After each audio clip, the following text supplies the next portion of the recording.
Yeah, it's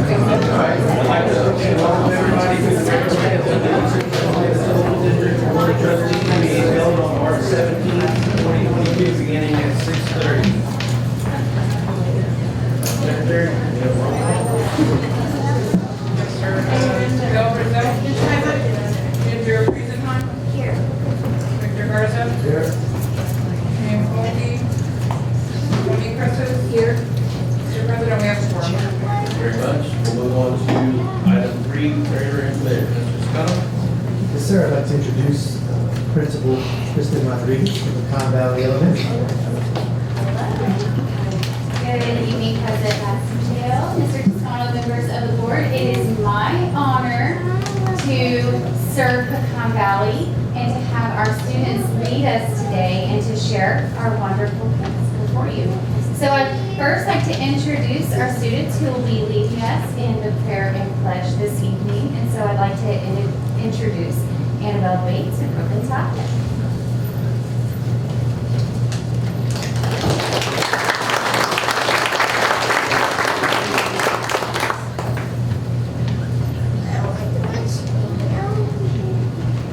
Please stand for the Pledge of Allegiance.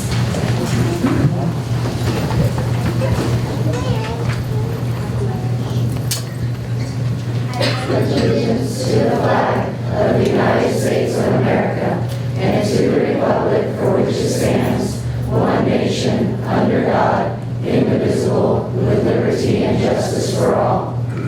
On the Texas flag, I pledge allegiance to thee, Texas, one state, under God, one indivisible.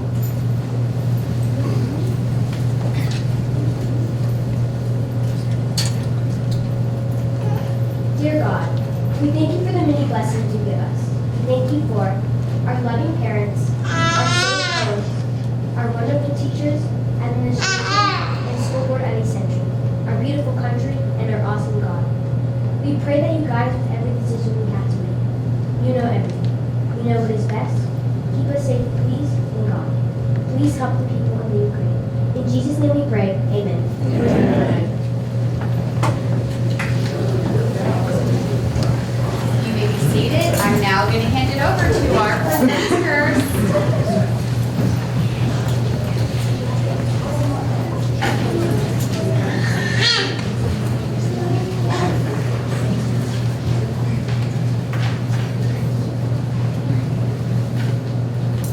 Good evening. I'm Danny McCumber. Tonight, I want to talk about what we do in fine arts. Most people think about the art part of fine arts, drawing, painting, and sculpting. We do a lot more than that. Music is another part of fine arts. And it's more than singing, playing instruments, and dancing. Music exposes us to other people, traditions, cultures, and religions. It also teaches us teamwork and different ways to move.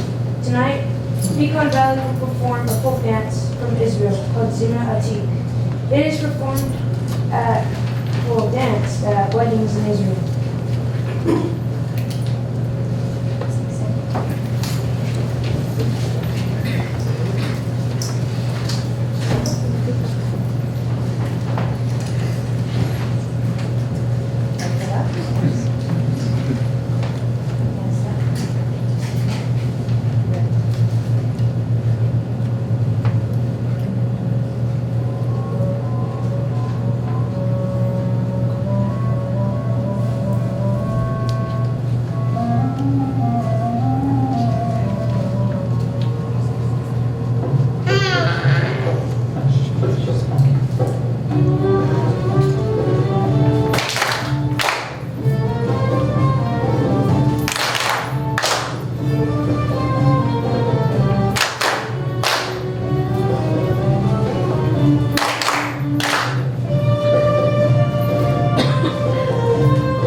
work together as a team.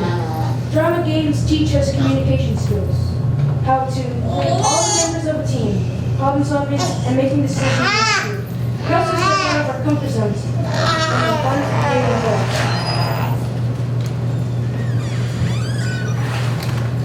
So the children are playing Shazam, which is kind of a variation on rock, paper, scissors, but it involves acting and quick decision making.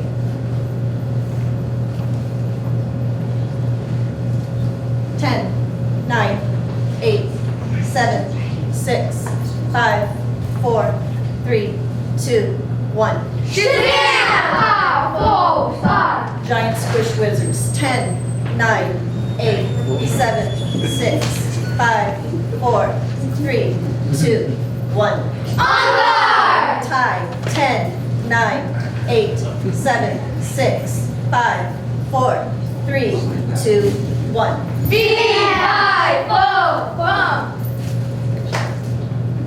Knights kill wizards. All right. Normally we would go till we had 10 points, and when you have 15 children on a team, it is definitely an exercise in communication, inclusion, and quick decision making. Take that.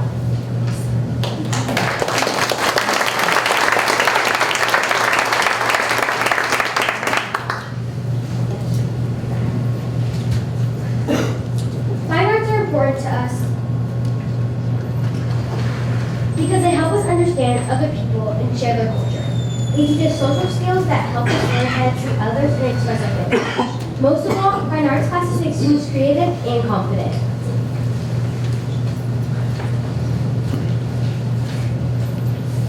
Thank you, students. If you could turn and face our audience, please. So I'd like to recognize our 4th and 5th graders that you see before you tonight. And so students, as I say your name, please give a wave to the audience.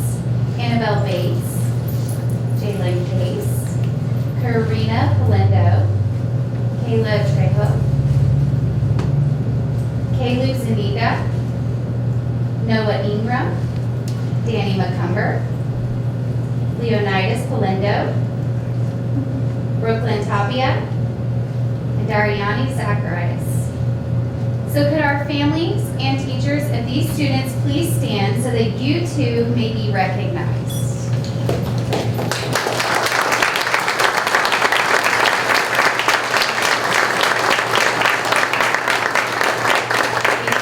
I'd also like to recognize Ms. Reed, our fine arts teacher, who has also put this wonderful presentation together. But thank you all for your support. Thank you for your support of Pecan Valley, and our students would like to give you a token of appreciation for all that you do to serve PC. Thank you.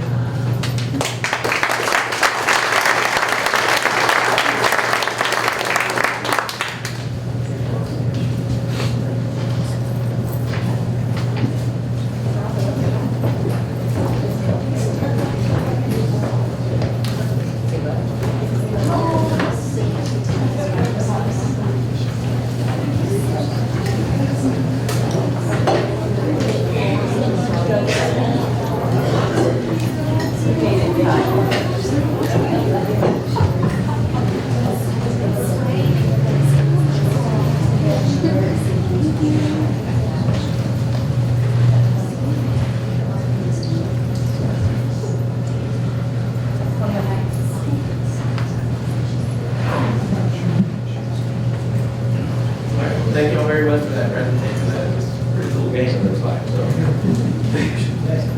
Yeah.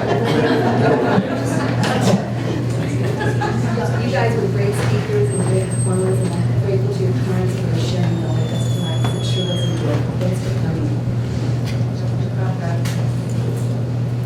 All right, we will move on to item 4, awards and recognition. Mr. Piscano, who do you have? I'd like to invite Ms. Ashley Colas to the podium. We're very excited tonight to present you guys in the community our Teachers of the Year, representing each of the schools across the district. And so this is a big night for us, them, and their families. Absolutely. Mr. Toscano, should I put that on the agenda for the board team building workshop? Absolutely. Yeah. Shazam. Got it. Good. Let's start with the dance. That's right. We'll need them to give us evening, Superintendent Toscano, President Massengale, trustees. March is a special month for recognitions because it is the month that we recognize a very important group, and that is our Teachers of the Year. They represent the over 800 dedicated teachers who serve the students of East Central. They are nominated and selected by their peers to represent them as the embodiment of excellence in our profession. Great teachers are the soul of an enlightened society, and we entrust to them the most precious thing we have in life, our children. Most of us owe much of who we are and what we've achieved to great teachers because of their fundamental commitment to our success. We can all name a great teacher who changed our lives, a teacher who inspired us.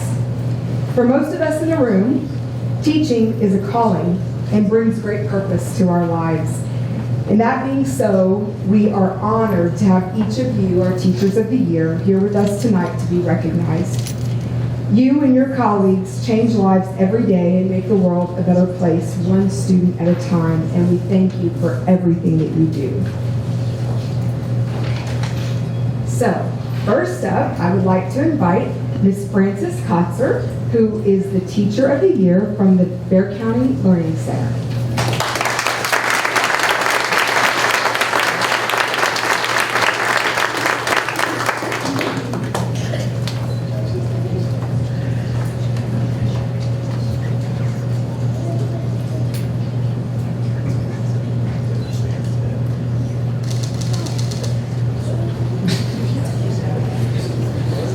Ms. Kotzer, do you have friends and family here with you? Would you please stand and be recognized?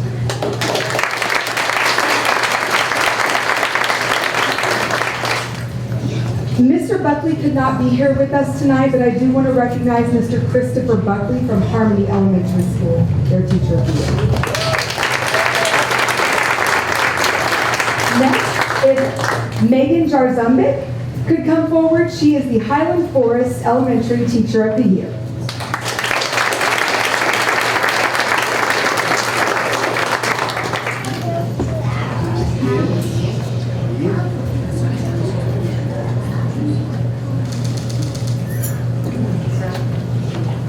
Megan, will your friends and family please stand and be recognized?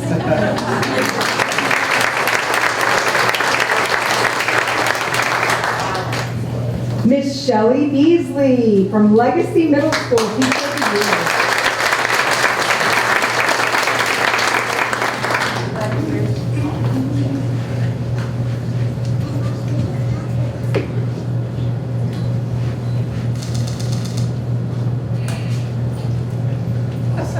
Mr. Beasley, would you please stand and be recognized?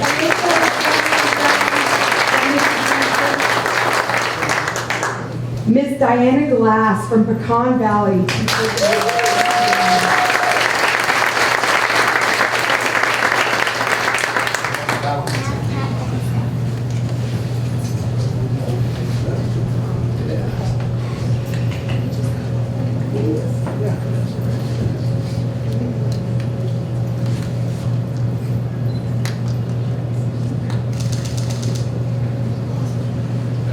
Thank you. Friends and family, also, if Miss Diana Glass stand to be recognized.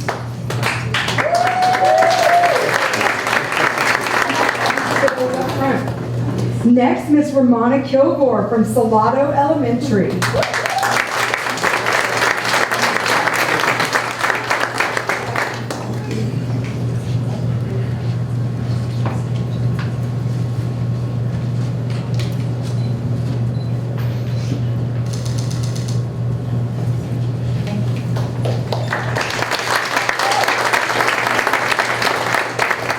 If Ms. Kilgore's friends and family would please stand and be recognized. Nastasha Robles, Teacher of the Year, Sinclair Elementary.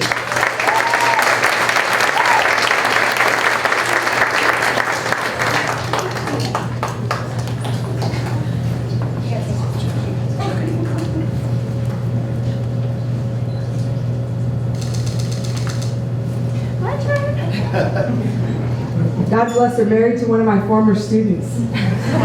Will her friends and family please stand and be recognized?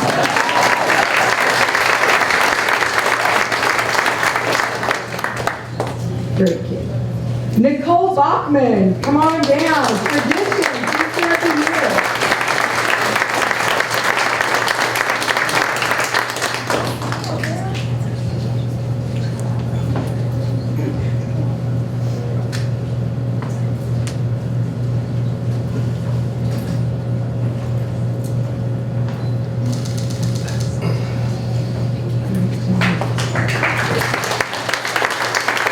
Mr. Corbin Bachman, husband of Nicole Bachman, and family, y'all stand up and be recognized.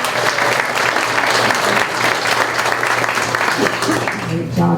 Next, Nicole Golick, who is Teacher of the Year for Heritage Middle Schools and also is one of the district nominees for HED's Award for Excellence in Education.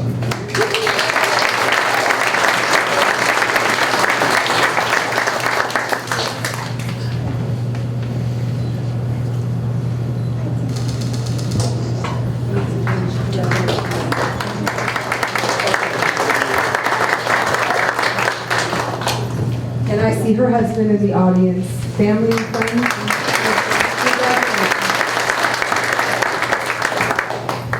Mr. Forrest Hawthorne, East Central High School's Teacher of the Year and another district nominee for HEB Award for Excellence in Education.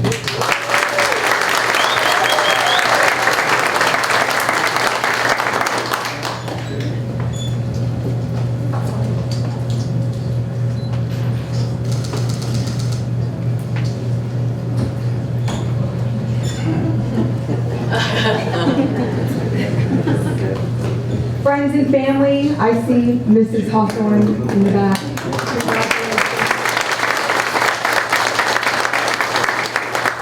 Next up, Mr. Timothy Bishop.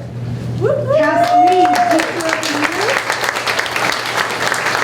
And the East Central ISD Secondary Teacher of the Year.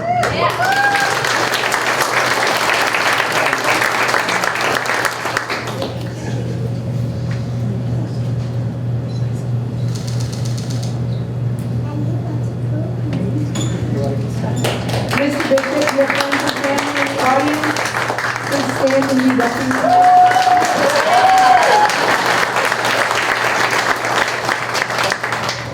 And last but not least, Mr. Roger Lawson, Oak Crest Elementary Teacher of the Year and East Central Independent School District Teacher of the Year.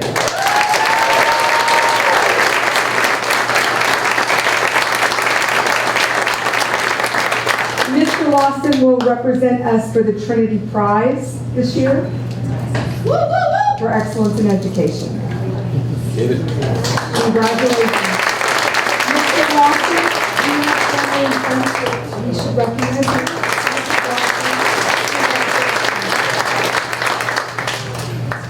So to all the teachers, thanks for all that you did today in your classroom, for making a million little split-second decisions for the benefit of your students, for putting your own needs on hold and keeping the focus of your day on them, for planning for them long before today ever got rolling, for changing those plans because they didn't fit someone who needed a little extra, for smiling and laughing with them and reassuring their efforts, trials, and mistakes, for placing your hand on a shoulder that was exactly what someone needed, for getting down on the physical level of your students because it matters, for thinking of a new way to reach someone who wasn't getting it. You matter. Yes, you matter. Thank you.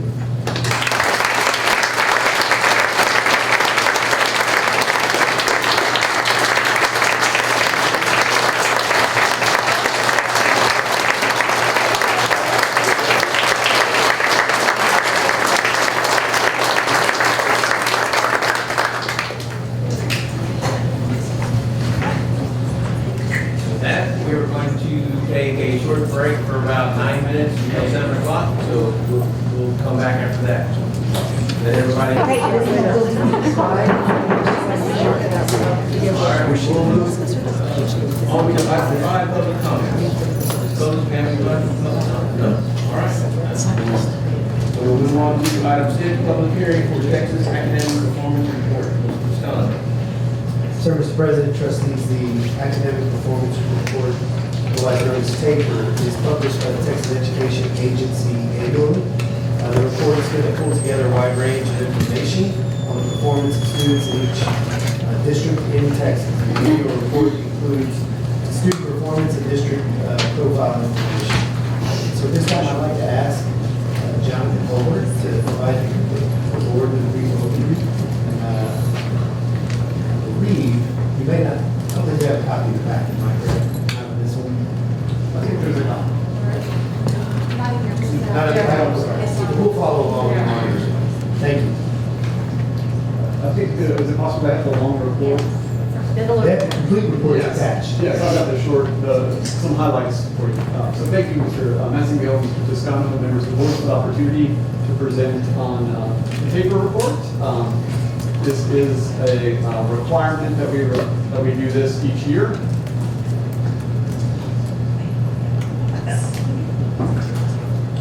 And we share all of our acronyms in education, right? So just in case Mr. Toscano didn't hit it, I was just going to remind you what the TAPER was. It's the Texas Academic Performance Report. Thank you very much for that. Yes. You know, I found that I have a little bit too much of an unhealthy relationship with acronyms, but they blame me for a lot more of these acronyms. I didn't make this one up. Like, this one's not my fault. So while it's 2022, the report is the 2021-22 for my school year. And the thing is, most of the data is really from 2019-20. So it's not very timely data. It's from a couple of years ago. So it's just, you'll see in the sections which year it is, but most of it's going to be 2019-2020. So overall, the rating for all of Texas is, I think, at the beginning of the year I presented to you guys, our rating is not rated, declared a state of disaster. Every school and district in the state was given that same rating this year. And then there's a note about special education. And so we have a plan that we work with. And so there's a note there that says that the special education determination status is in need of intervention. And that's just a flag saying that we are working with them and we have a plan. So that's part of the report. As we presented in prior years, we had some highlights of some pieces of data. So our attendance rate actually in 2019-20 went up. We were at almost 98% as a district. Some other key pieces of data there, the college, career, or military readiness, it went down across the state, and ours went down even more than that. And so it was at 37%, the college readiness was at 29, and career or military was 9. And so I'm going to pause there because I wanted to kind of give a little context to that for you. So most of our programs, when you look at them, require certain things to get that certification for readiness. And so the kids have to have certain hour requirements for their like practicums, their internships and things. And so in 2020, that was the first year of COVID, and it interrupted most of them. So the kids were not able to meet the requirements of their hourly work. And so then they were not able to get that, so we didn't get credit for it. And then another group of kids, they had certain exam requirements, so like certifications that you had to take tests, and many of those were not available. And so many of our programs just, it was kind of the programs that we chose had those requirements, and that caused a little bit bigger dip in our numbers there.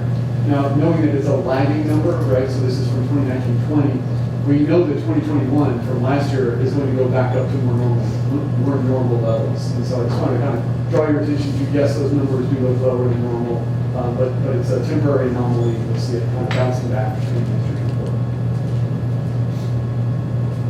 Some more longitudinal data looking at graduation rates. They do it as a 4-year rate.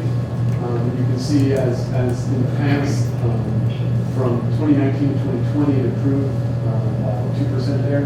And if those numbers are ahead of the state and the region, they also do it as a 5-year rate calculation, giving that extra year to see if we can catch. And just like in the past, in 2019, that was 3%, it improved 1%, whereas most of the rest, it was, like they stayed pretty similar, right? we improved a little bit with that rate. Annual dropout rate, our annual dropout rate at the high school level actually went down. And so that continues to be something that we outperform the state and the region on. I wanted to kind of dig in just for a second at the 7th grade one, because that number went up from where it had been previously. So we had a 1% rate there, and that's a little higher than what we're used to. I believe the number was, so it's like 1% of the kids, I want to say it was like 16 students in middle school in 7th and 8th grade. And so kind of digging into that a little bit more, we knew that had happened. And so John Hernandez has a committee that he put into effect previously with, started with Nina in special education, our former director of special ed, and our bilingual director, Dr. Martinez. Those three would meet and review students and look at it, and just making sure that we're really on top of that game, and that it stays as a temporary anomaly, where it was, we saw a little spike there in middle school. We wanted to make sure it didn't stay, and then it's expanded since then. It includes Foster and McKinney-Ventos, like Raquel, a social worker, and Sarah Jones, our SEL coordinator. They also joined that team. And so the team's kind of broadened their scope a little bit, and they were just making sure that that doesn't catch up with us, and that was a little bit of an anomaly there. So I just wanted to kind of highlight that while it's less than our high school numbers there, it was a bit of an increase, and it is higher than the state rates. But I wanted you to kind of understand a little bit more about it. Okay. So looking at Texas institutions of higher education, you can see our rate is a little bit lagging behind, but we closed the gap a little bit there, so we went up from about 45% to 48%, whereas the state and the region stayed pretty much the same from 2018 to 2019. So this one is even 1 year further behind than the other sets of data. Does that make sense? So it's just we're at the that's just the way TA does their reports. It takes them that long to compile all the information and get it out publicly. So that's just the way we do the work. And so next year we'll see the 2020. Take any questions about the state report, the regional report? You guys have any questions? I think I might have asked this numerous times, but I understand that the information comes, a year behind. And of course, understanding, like you said, but I'm just curious, do we as a whole, as an entity, do we know like a mid-year where we are on this curriculum guidance that dropped? I mean, or do we just wait? Is there somewhere where we get that information that we know how we're doing? I don't expect to see an increase, but like we don't wait to the whole end of the year to know what it is. Is there somewhere in the middle that we, or y'all, or anybody gets updated on where we are? So there's a couple of things about the data that Jonathan can add to anything I say, but again, some of this data is from 2019, some of this data is from 2020, and we've already addressed those issues in the last year and this year. And while we can't show the impact, we already know that the impact has been made. A, and B, some of this data is lagging. Some of this data that they're measuring is really looking in the rearview mirror, and that's one of the things that is less useful to us as educators, because the data that we get from the state in many of these ways is autopsy after the fact. Yes. So we have our own tracking systems to determine the number of students in these programs, the number of students completing the coherent sequence, the number of students on track for certification testing and completion of that testing, et cetera. And of course, in graduation, you always hear me talking about the class that's graduating and all of the numbers of certificates and programs of study completed and all those sorts of things. So last year's graduating class, we'll talk about them here 2 years from now. But to the community, we shared the celebration. Yeah, no, I get it. Last year graduation. Yeah, I'm just thinking like, if we know it's going to get better because we're coming out of this pandemic and everything like that, and we know and we're expecting, because of all the work and all the plans we have in place, that we're going to see everybody improve. But for the department's need, and for administrators or whatever, do they know right now if we're getting better? Are we in trouble?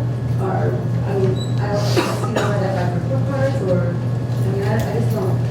I hate that we get it late. I guess that's what I'm trying to say. Yeah, we do too. it's hard to plan, it's hard to, So this information that we're sharing publicly today is useless to our organization because they've already deployed that work. And in many cases have moved on to phase 2 or 3. yeah, So it's for the public. correct. It does not accurately reveal So we what's know. happening. I guess. Yes, sir. That's all. Go ahead. Yeah, I'll give a quick example. Sure. So on the military one that we Yeah. did there, so in the year that's represented here, they let, prior to that, every district define if a kid was military ready. And so if kids were enlisting, we were counting those as ready. And this year, for the first time, we shifted to a higher threshold than just the kids that said that they'd be enrolled. If you go ahead a little bit further, like we knew TDA was going to tighten up those requirements a little bit, and so going forward, TDA is this year not going to count it at all, and so like that won't even be part of the calculation because they don't feel like they have a good number for it, and they're going to put that on hold and pause it until they get DOD numbers for that. So what I wanted to say is frequently we have numbers, right, but the calculations and the rules change on how they account for different things. For example, graduation rate there's a federal definition for graduation rate and a state definition, and they're not the same. And so, like, we know what the numbers are, who the kids are, but sometimes, like, knowing there's a whole set of crazy rules and who's counting it and what method they're using. Like those things, it's hard for me to tell you what'll be on next year's report because they don't know yet because they haven't made up how they're going to do the report. And so They haven't figured out how they haven't figured out. to do it. It's the same thing they do with testing, right? Like Yeah. they won't tell you what you need to do to pass the test until they've already administered the test, Yeah. and then they'll tell you what the passing level is and if it's the way it is. So and I think our data systems each year get a little stronger and Yeah. a little better. So they're not where we like them yet, but I think each year I know I've been working with Lauren and Dr. Holman about kind of really getting tight and tracking that. They've got a great Go Center tracker that if you ever want to geek out on spreadsheets, ask them about their Go Center tracker. And they've got a system where Lauren knows it all. That's awesome. I'm glad we're tracking them. Yes, It's yes. terrible the way they want to. Called job security. Tell you what it is around the job.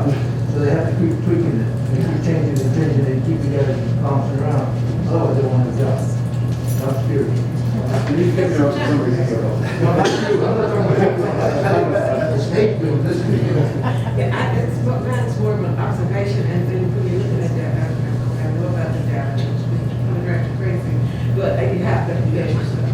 But in terms of the higher education piece, and we have a CASP school, I would imagine as we progress on, that number may be the same or even less because these kids will be going right into work if they decide to get at some point, like a lot of people do after they've been working in the workplace.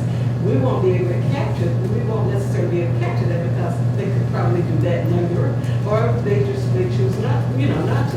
And so I'm just saying, sometimes the employers are down one way. If you know specifically what your goal is in terms of the CAST is to get kids that do not want to have higher learning in an institution to go ahead and get into a good workforce and that's the whole purpose of having it. So, sometimes we can't always explain the way that as we're projecting and that kind of thing. But to me, that I looked ahead to see that could be a positive.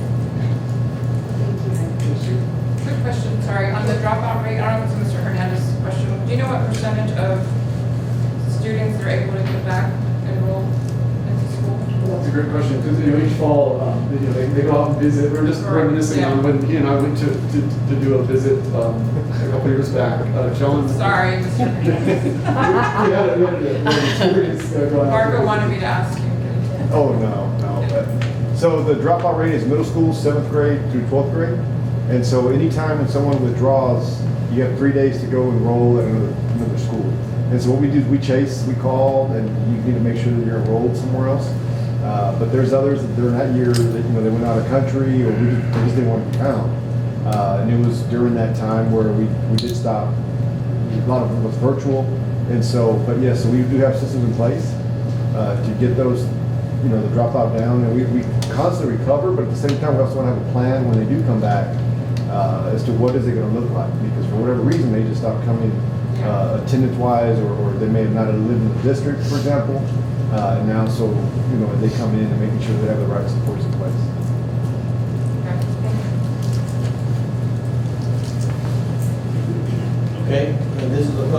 Mr. Tex would like to do a performance report. Is there anybody in the audience that would like to say anything else? Or, at this moment? No?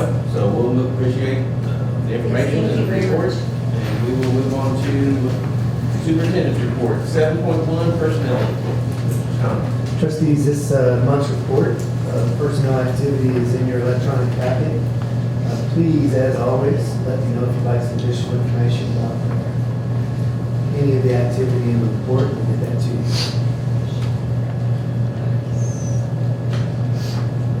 With that, we will move on to 7.2, transportation department update. Sir, at this time I'd like to welcome Ms. Doty and Don to the podium to provide an update for the board and community regarding the progress that we've made this year and the things we're still working on in our transportation department. All right, President Massey, board members, Mr. Descano, thank you for the opportunity for us to present the bigger report for our transportation department. This year, our transportation department has participated in numerous trainings with TASBO, GASPT, which is Texas Association for School Bus Technicians, Centex, Safe Schools, Transponder trainings, quarterly trainings. And we've also provided a one-on-one training for drivers and monitors. That helps them keep updated on all the new laws, changes, and requirements that are needed for both monitors and drivers. With these trainings that we attend, we of course incorporate that in the DNA of our day-to-day operations. The girls in the front office do a fantastic job of covering routes. Our routes run as close to on time as possible. We're a little short of our goal this year at 99%, but we're about 98.3% of our routes run on time, and that's with covering an average of 14 routes in the morning and covering an average of 17 routes in the afternoon. So we have all hands on deck, many times from 5 in the morning until 6:30 in the afternoon. The guys in the back of the shop, John and his group, do a fantastic job. We track the fleet board, as you see up there in the top right. We track all of our vehicles that are down, what's wrong with them, and we have weekly fleet meetings to kind of stay on top of those things, addressing bills that haven't been paid, stuff like that. The parts that haven't come in, that's been a little bit of an issue lately here too. We have upgraded our technology and our diagnostic software for our technicians in the back, mechanics in the back. So we try to have monthly trainings for them to make sure that they're up to date with the latest greatest, give them the tools they need to be successful. And continue to work with Yvette and our trainer Julie as they recruit any new drivers that do apply. Doing a really good job with that through Frontline. And then we'll talk to you a little bit about the federal requirement, the entry-level driver training program. We've had to add some new requirements this year. It's added quite a bit to our training program. The federal government has mandated as of February of this year that anybody that is going to obtain a CDL has to take this ELDT, which is entry-level driver training. It's a lot more in-depth, and they feel that if the drivers of buses and any other vehicles also have the same knowledge as truck drivers and know a little more about loads and how things are, then that'll make everybody more successful.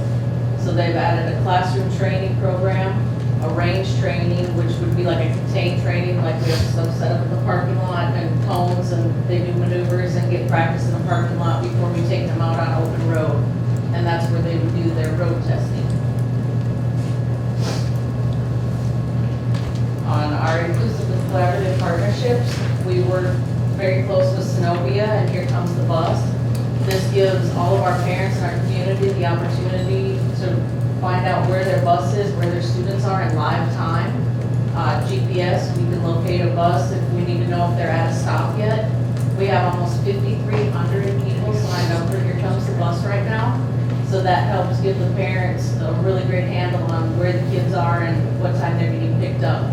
We also have the ability to substitute out a bus if a bus happens to need something or needs headlight or something and we need to trade out immediately. We can send out a link stating bus 253 will be running in bus 267 today. And that gives the parent an idea of what they're looking for as well. We collaborate with Thought Exchange, job fairs. We've done a lot of campus and parent nights so that we can help get a better handle on where the kiddos are going and talk to parents. And we've we've also got a really great relationship with some of our bus vendors like Irish and Rush. All right, and where we'd like to hang our hat is not on top, not on top of safety, but it's fiscal responsibility. Over the years, John and our crew have put together a really good asset inventory sheet, replacement schedules for new buses. Done a really nice job, I think, of sticking to our preventative maintenance schedules so that we take care of the buses and they take care of us in turn. Due to the grant that we received through the PW grant, we're able to upgrade our fleet. Average age of our route buses now is 2.7 years old. So it drastically increased the value of our fleet, which has also been nice too. We always try to handle as many work orders in-house, but the very minor issues that do come up with our brand new buses, they're under warranty, so that saves mechanic time to save the district money on that as well too. We meet pretty much once a month, go over our outstanding field worksheets to make sure that all the bills are paid on time and make sure that we're staying in line with our budget, we're meeting the needs, and be able to get everything back that we need to get back at the end of the year. So we don't use anything that we don't need. So that's a nice Christmas tradition. I lost at least 10 pounds for that. Thank you for the opportunity to present. All joking aside, if you guys have any questions, let me answer. I do. I was just wondering, in the past, I've seen kids, they had, I think that might have been when we didn't have enough drivers and stuff like that, and have to double up on routes. Yes, ma'am. And I know that y'all, you have everything is so much better now. What would you say is the latest drop-off for children? The latest drop off, yeah, right now we have 2 ring routes that might run as late as 6:30, but Besides those? besides those, we have most of our routes coming back by 5:30, yeah. So, which is again a little bit later this year because of the fact that we have drivers still running a little bit double routes and so yeah, but normally by 5:30, all of our buses, we track them every day on our facility before that we talked about. So we got the big 70 units board in there that we track the buses, and so we know when they're heading back home and when they're ready to end up for the night. Thank you so much. Yes, ma'am. Most of our drivers are back by 6:15. That's sort of our last drivers are entering the door. Anybody else? How are we doing budget-wise? So, good question. So as of this morning, we have about $143,000 left in our budget account, our fuel account. We actually have a meeting scheduled for tomorrow morning, and it's at 30, to kind of address that. Normally we have we pretty much receive fuel dumps, and we also, it's not just diesel, but we also have unleaded. We're not just in charge of buses, we're in charge of maintenance for all 200 vehicles in the district. That's why to be included. So with that, I think the last, let's say we basically filled up everything at base 2 and base 1, which was diesel and unleaded, and it was close to I think $47,000. So it's going a little bit bigger. So we're going to attack that and address that, and we'll get with Stevie and Miss Judy and do what we need to do as far as requesting the money, including what money we can to make it work. So we normally average a fuel dump every 72 days. So 40,000 is that what you're saying? That's about right now. What was it previously? Go with the 20,000. So it's basically everything's double right now. Yeah. All the double stuff. Kind of doesn't matter. That's kind of where we're at right now too. And we do, just so you know on that too, we do put out bids, and we put out bids for those bid on that. This is the sole source vendor. As part of the requirements that we have in the district, for every load that we get, we have to put out, we get a particular load of bids. So, a lot of times we get our stuff with voice drop.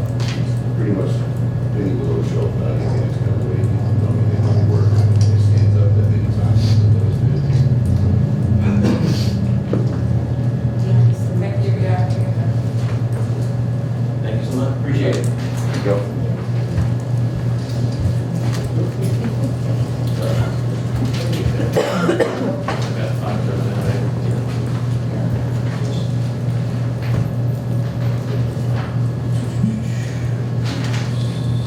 All right, we'll move on to 7.3, custodial department update. That's just kind of.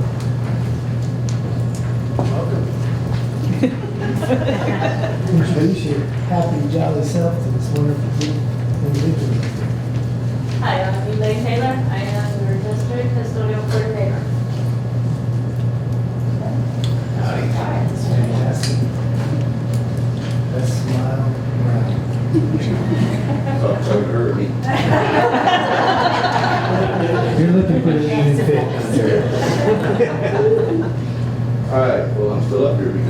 here. I'm also the director of custodial, and so thank you guys for the opportunity for that. President Nassau, school board member, Mr. County, welcome here. Thank you for the opportunity for us to present our mid-year report for custodial. All right, so at the beginning of this year, and being blessed with the opportunity to go through transportation, it was kind of like transportation 2.0 or deja vu for me when we went to the custodial side. And so we were tasked with basically performing a needs assessment for the department. And it was an extensive, time-consuming process, but it was well worth it.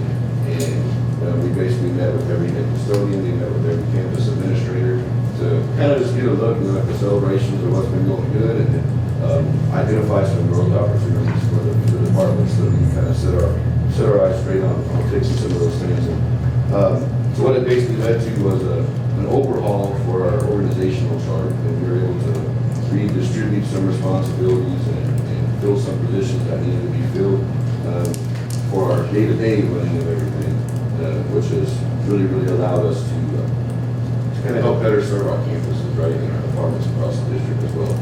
So we identified through trainings at Tasbo and the state schools and our vendor product trainings, one of the key pieces that kind of kept coming up from the experts is that we needed to have a standardized cleaning system.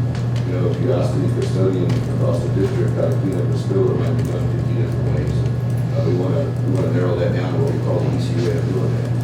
So it's a lot of work and trying to find the time to do the training for everybody.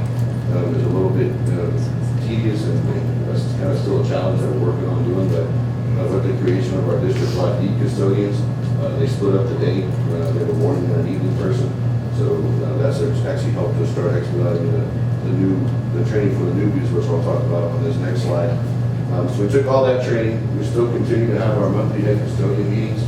And in that deal, where we are kind of building the foundation back up, they're the ones that are in the field, right? And they're the ones doing the tough work. So we make sure we get plenty of feedback from them. And you'll see kind of some of the pictures on some of the training sections for the last slide. But taking a lot of their ideas, right, to identify the tasks and processes for what it looks like to be a morning custodian, a midday custodian, or a PM custodian. And that's been influential with our training program. We continue to put obviously a premium, right, on e-misting and our daily cleaning and disinfecting. Elaine will talk to you a little bit in a minute about the oxygen that we use and the great benefits of that that we have been told by Germ Blast. So Elaine has done a really fantastic job too. So thank you. Been working with Yvette in our frontline system, trying to get jobs filled. I think we're still close to 12 to 15 people short. But we have a great crew across the district that works really hard and long hours to keep our campuses safe, clean, and disinfected. And again, going back to our new employee training, that's been critical because a lot of times what I heard when we did our needs assessment is that we hire good people that come in and it's kind of like, okay, you're starting here on Monday, and it's very hard for a head custodian or other people to train them. So right now, everybody that's a brand new custodian, before they actually even go to their assigned campus, they have 5 days of one-on-one training with either Rosalind or David to kind of learn that so they hit the ground running, whenever they respond to or report to their assigned campus. Priority 3, inclusive and collaborative partnerships. I'm going to talk about Buckeye first. They have offered the district fantastic service. Our new paper towels, you can thank Buckeye on the toilet paper towels. They provide that's much better. Buckeye is also, since we were having our machines, they actually said, hey, we're going to let them hire a tech so that we can turnkey your service. And that has been instrumental. We're able to turn around machine repair time within a week. And so we don't have machines down, and that's been a great help. Gulf Coast provides us a great price on our Oxivir, which I thank y'all so much for supporting that because it really is the best product out on the market. And you'll find it in hospitals, and the kill time is phenomenal. And this is for the future. It's not only for COVID. We can continue this, I hope, for any other infectious disease, the flu,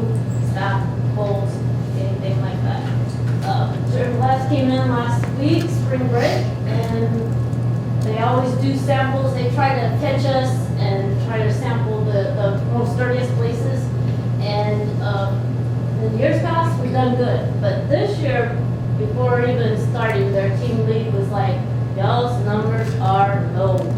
So, Which is a good thing. which is a fantastic thing. That was good, it's like golf. Right? Yeah. Yes, and so we're super proud of the hard work that our custodians have put in.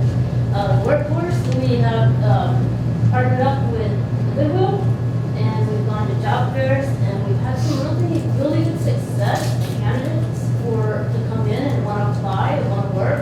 And what's helped also with Goodwill is they opened up next to the Goodwill shop on Goliath, a little center where people are coming in and they're able to help them with the applications, and so that's really that's really been a success for us.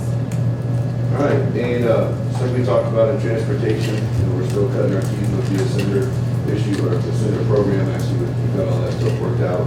So thanks to Judy and her team, they got all that stuff done at the beginning of the year.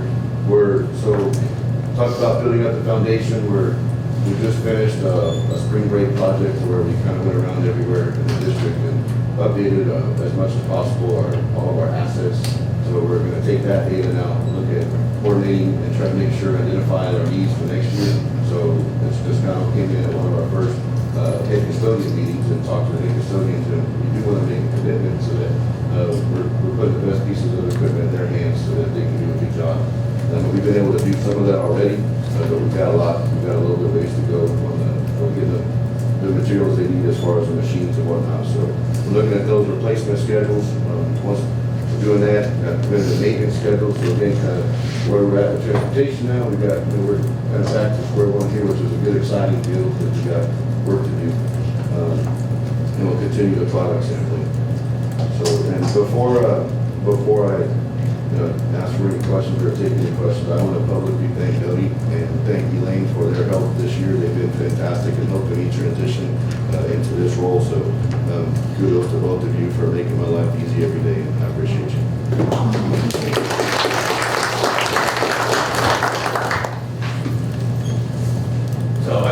It's not a question, I just want to make a statement. I mean, y'all, the custodial, all of the unsung heroes of the district, in my opinion.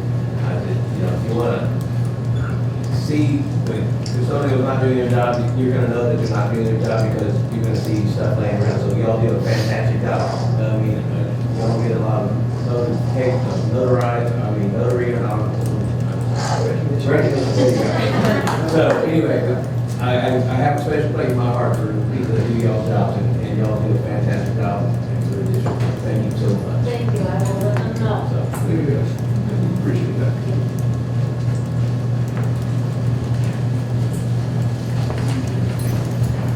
We'll move on to 7.4, Technology Department update. So just like to call Dr. Dirk Baxter at the podium and forward with today's update for the technology department. He's got his right-hand man, Mr. Stellan. Lovely assistant. Yeah. Mr. Murphy has been doing our shop manager duties, and he's our server professional. Well, it's good to be here tonight. This was kind of a treat. In the past, I've usually been in February, and this was nice to be here with all of the districts getting their awards. So it was really kind of nice.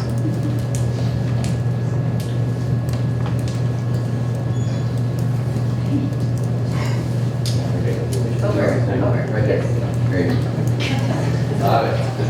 Technical difficulties.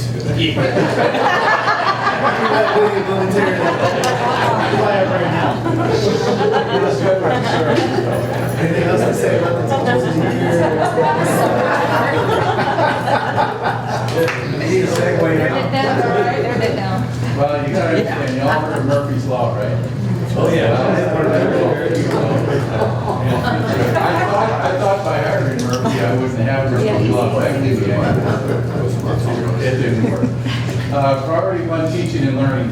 This year, one of the areas we really wanted to work on was engagement. What we noticed over the last few years is how much students were using technology more and more into their instruction. And so when we did our E-rate a year ago, we took that into consideration, and thank you for approving all our E-rate grants when they come up. And so that enabled us this year to take all of our campuses, our main school campuses, and take them from 1 gigabyte connections to 10 gigabyte connections. So they go from the campus to our office on 10 gigabytes, and then they grab the internet.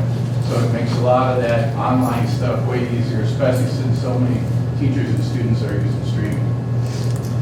We also address engagement by increasing the time technicians have on campus.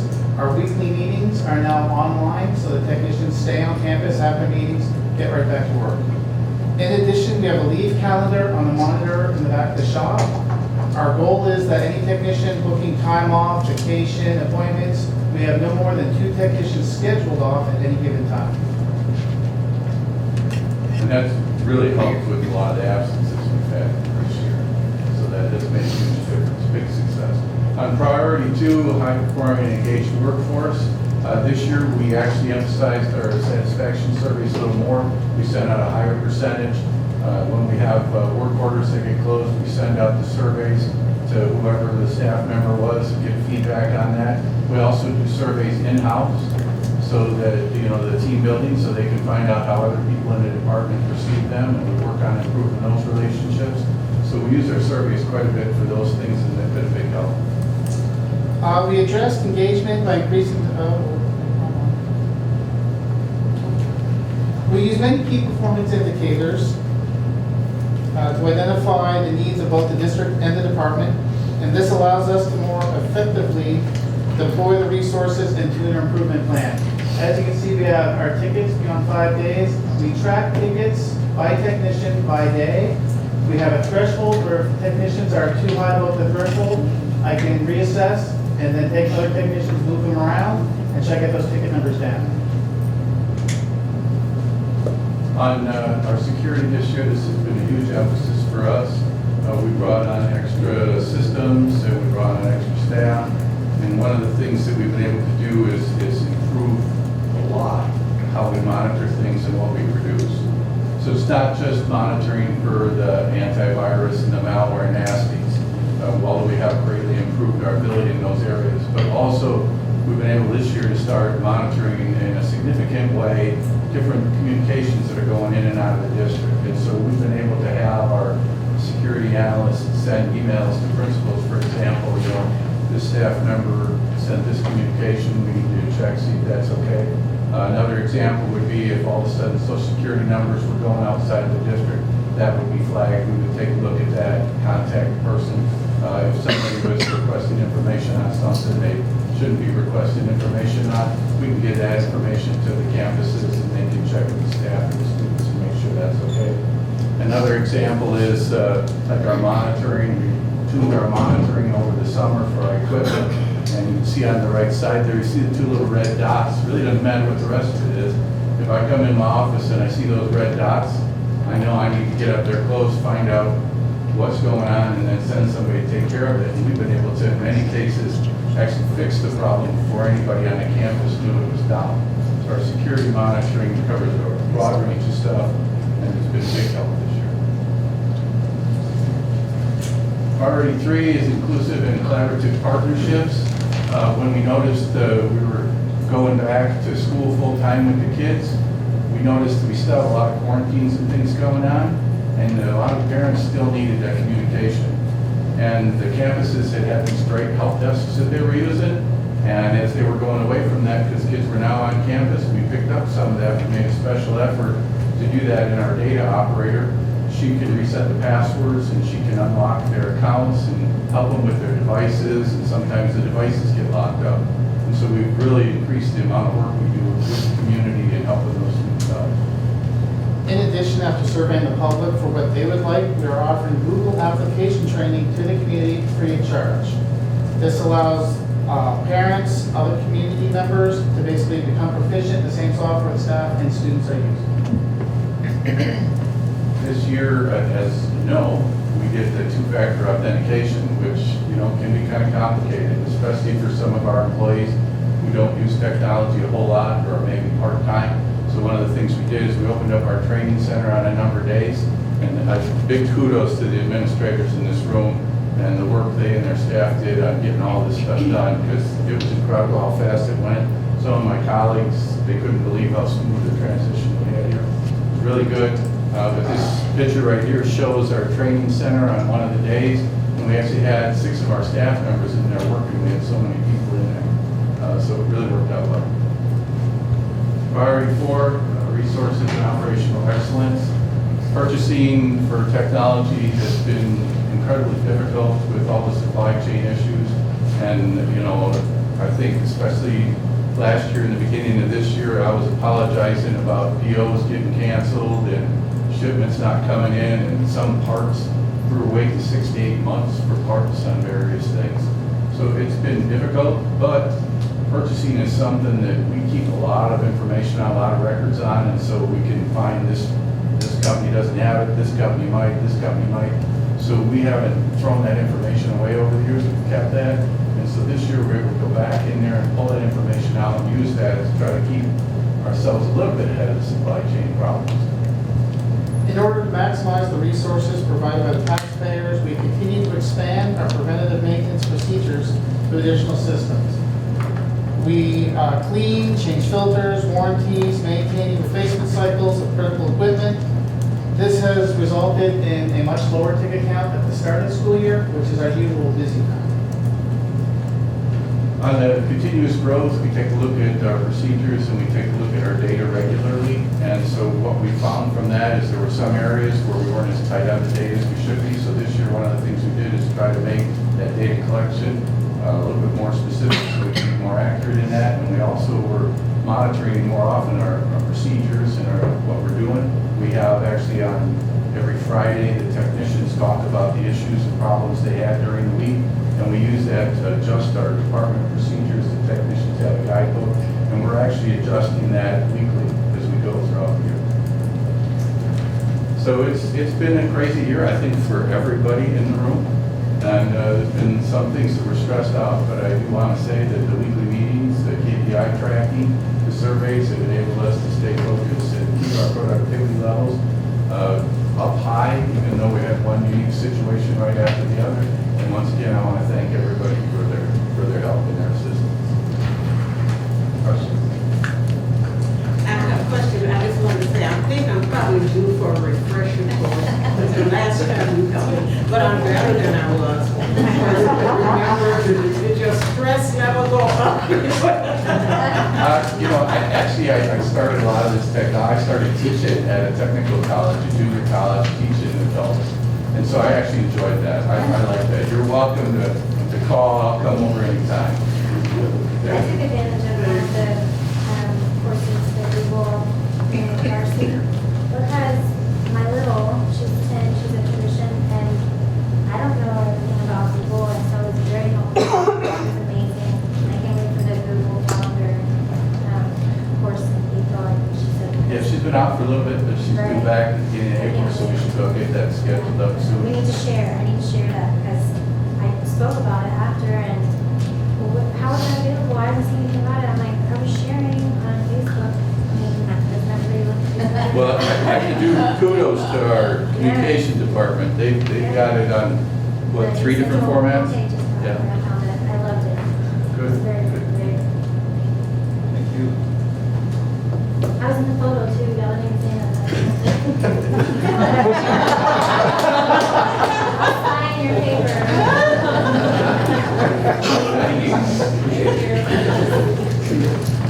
All right, 7.5, upcoming events. What we got? These are your calendar of events for March and April. Here in March, just wanted to point out the Foundation Gala is on the 31st. Starts at 5:30 with a hard stop at 9 p.m. This year it's at Texas A&M San Antonio. And we're back in person, which excites everybody, especially the Foundation. The board has worked so hard to put this together along with the district staff and our marketing team, Brandon and his team. So we're really excited and hope to help them to raise more funds than ever to put back into our classrooms and to serve our students and staff. If you want tickets or have any questions, please reach out to me. There's information on the website about the event. I believe they're already previewing silent auction items online. And so, again, hope to see everybody there, and we hope to help the foundation have the most successful event that they've had in recent years.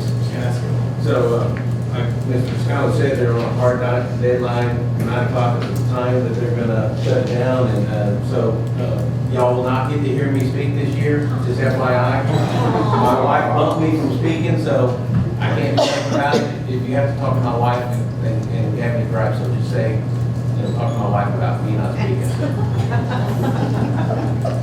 I know everybody's upset. I've got to speak up.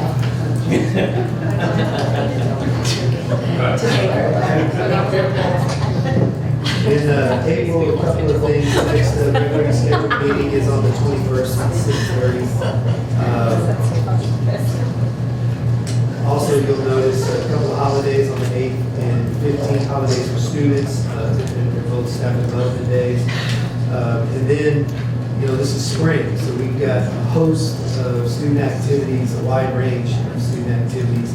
But we also have banquet season that starts to come around at the end of April. You'll see the academic achievement awards at the high school at Patterson on the 25th, the JROTC award ceremony on the 28th. And so, take a look at the April calendar and again in the May calendar, because those are the times of year where we've got a large number of groups in the community being recognized for all the great things they did and accomplished throughout the year. Of course, they would love to see you there. We need to be there. So, we have to answer questions about the March and April calendar events.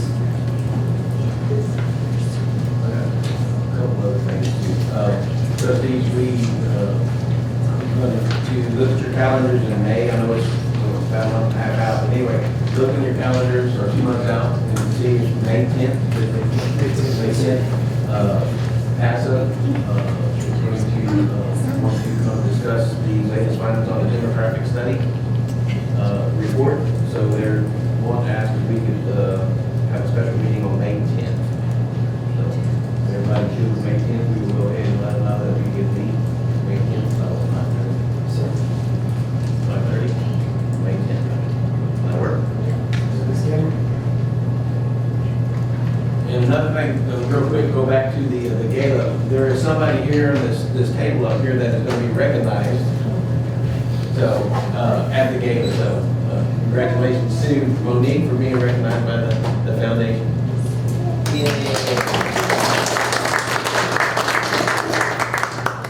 I didn't have anything to do with it. I voted no, so.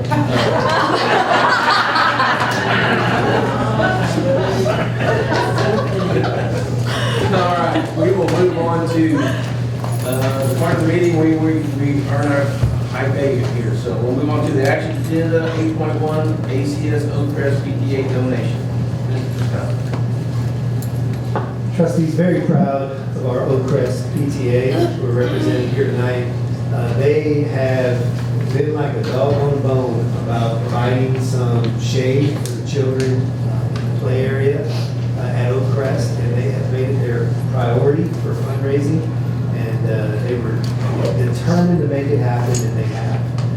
They are offering to donate $7,800 to the district for sun cover to be purchased and installed at the Oakcrest Elementary Playground. Because the donation is greater than $5,000 per board policy CDC local, the board must approve the donation in order for the district to access those funds. And so I'm very happy to answer any questions the board might have about this. All right. That's awesome. That is awesome. Thank you. Thank you. Thank you, Amanda. Great. Thank you, Amanda.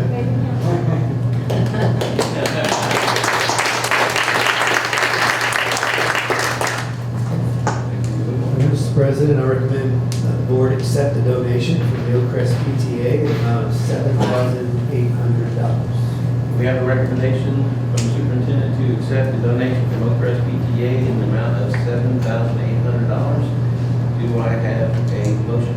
So moved. A motion from Mr. Victor Garza. Do I have a second? I have a second from Ginger. Vanessa. That's fun. Y'all All in favor? All opposed? Motion carries. You're good. Very nice, thank you. Yes, thank you very much. All right, we'll move on to 8.2, 1882 partnership with Cass School Network. Mr. Scott. Yes, sir. Trustees, in 2017, the Texas legislature signed into law Senate Bill 1882, which provides incentives for districts to contract to partner with either an open enrollment charter school or institutions of higher learning or nonprofit organizations or governmental entities. There are several options to enter into a 1882 partnership.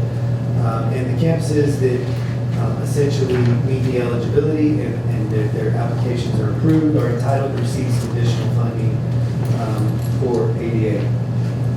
And so, as you well know, we've had a fantastic partnership the last 3 years with the Cass Network of Schools. In fact, Jean Russell is with us here tonight, as well as our Cass principal, Dr. Wendy Fuller. And we actually mimicked the partnership agreement in many ways when we established our own partnership agreement 3 years ago. And so essentially what we're bringing to you tonight is the opportunity to take advantage of a TEA opportunity that has been around since 2017 that enables the district to create an in-district charter, if you will, that allows us to leverage some additional funding to operate in a way that we've been operating the last 3 years. So what we had our eyes on this, but we really wanted to develop a relationship and have a proof of concept and understand one another's organizations and how we're going to be.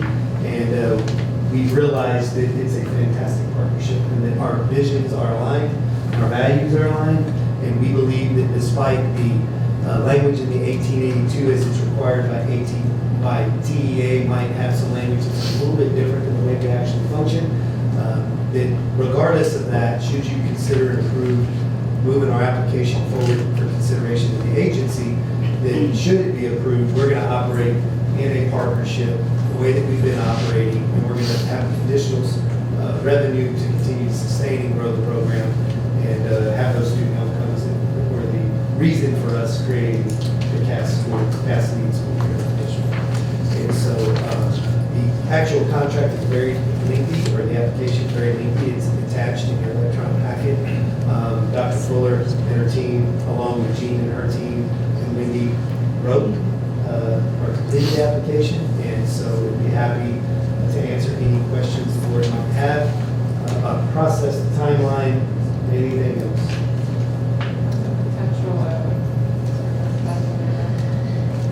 So the potential revenue, as I understand it, because what we basically get is the difference between our ADA and what a charter school's ADA would look like. A charter school's ADA is essentially the average of ADA across public schools in the state.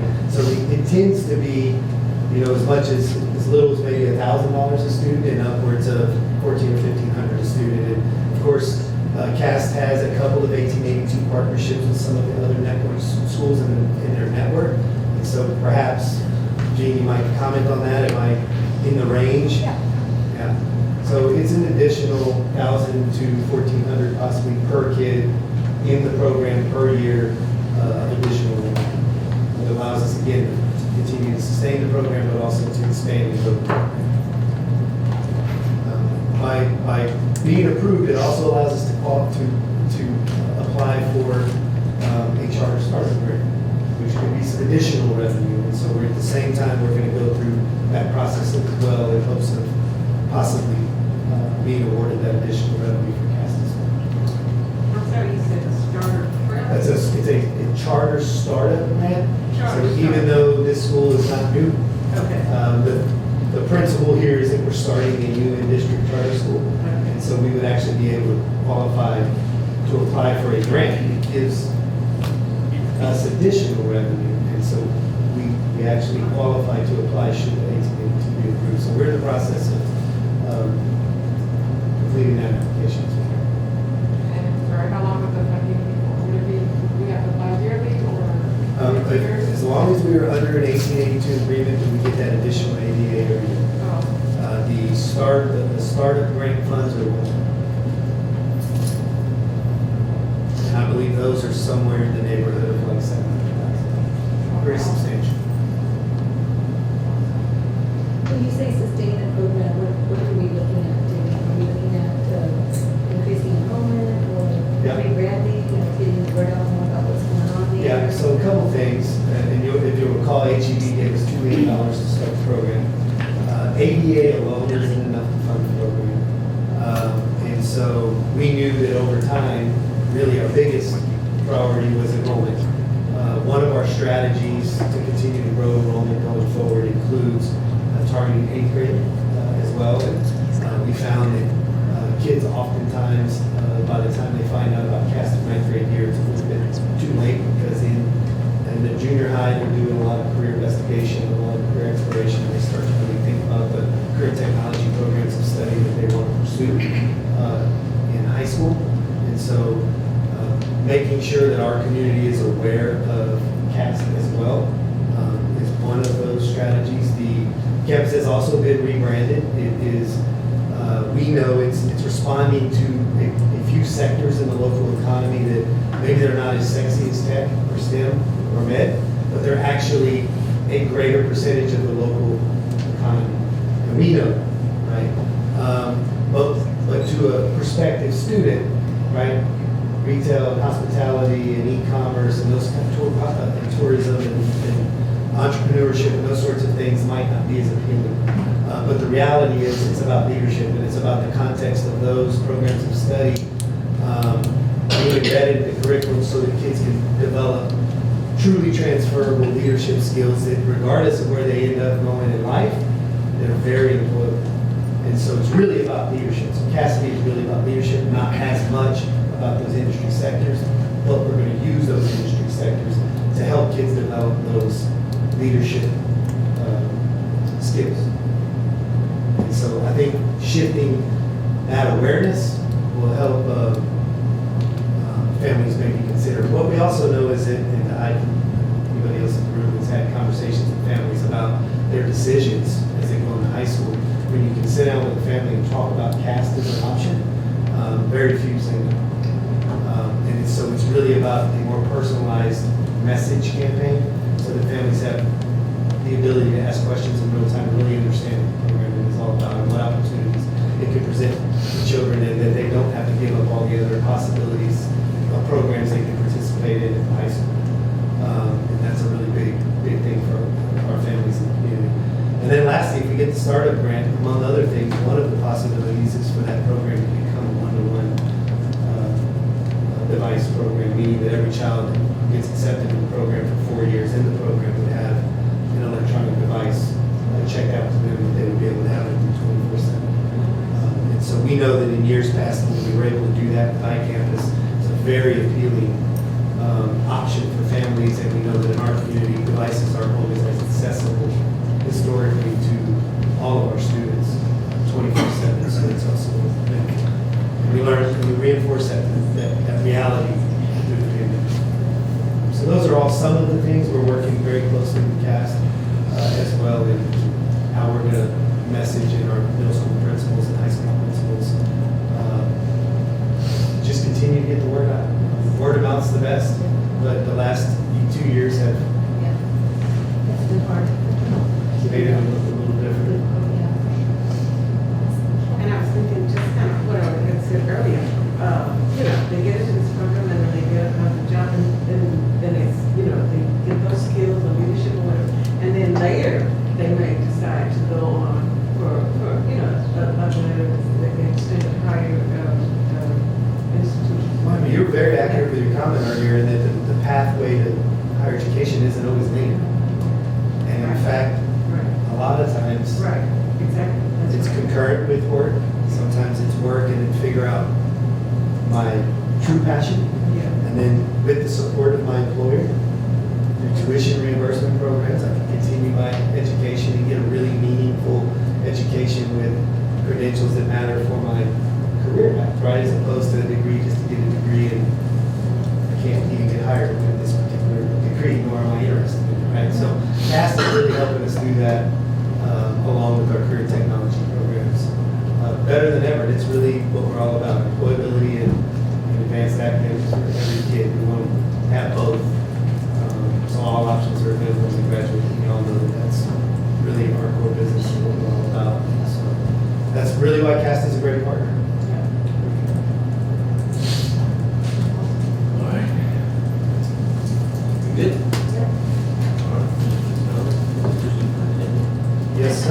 Mr. President, Master Trustee. It's not big at all, trust me. I recommend board approval of the 1882 Partnership Cass Schools Network as presented. We have a recommendation from the superintendent, Mr. Superintendent, to approve the 1882 partnership with Cass Schools Network. Do I have a motion? I move. We have a motion from Ms. Del Brazil. That would be you. Second. Do I have a second? Second. Claudia Barrientos. All right, good job, Mr. Massachusetts. All in favor? Aye. All opposed? Motion carries. Move on to the consent agenda. Is there anybody who'd like anything from the consent agenda? Nope, none. Do I have a motion to approve the consent agenda as presented? Have a motion and a second. Motion from Monica Gresses. And then, Claudia Barrientos. Come on. All in favor? All opposed? Motion carries. We move on to adjournment. All in favor? We're done.